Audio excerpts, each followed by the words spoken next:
Mr. Chairman and committee, for allowing our voices to be heard today. My name is Ricky Kidd. I was wrongfully convicted at the age of 21 and finally exonerated at the age of 45, losing 23 years of my life before something was finally able to be done.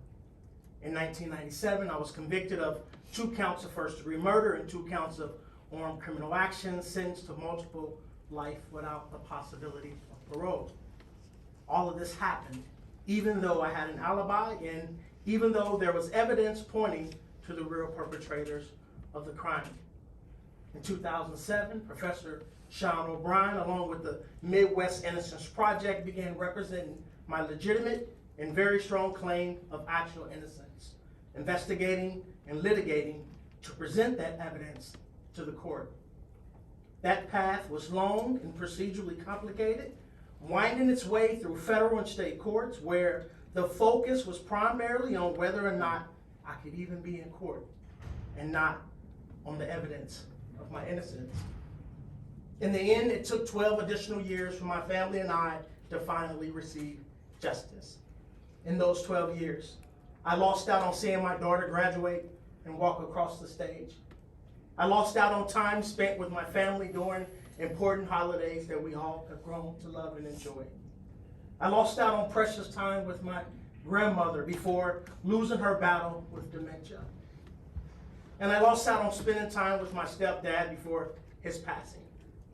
When he would visit, he would always tell me that he's holding on because he knows I'm coming home. Yet, one of my biggest disappointments is that he didn't get to see me come home. The primary legal impediments that would delay justice in my case and deny justice in other cases is the fact that in the state of Missouri, the law as it currently stands says that innocence is not enough if you're not sentenced to death.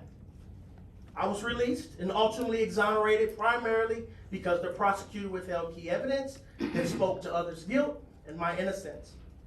However, if the Brady legal remedies or some other constitutional error was not available to me, despite my legitimate and clear fact of innocence, and without the benefit of SB 1201, the courts would be unable to hear or decide on cases of innocence like mine. I consider myself lucky that I made it back home. However, senators, great Americans, and noble Missourians, without the passing of SB 1201, other men and women who are so deserving will not be so lucky. And so I urge you to please take judicial notice of this conundrum and help make it right.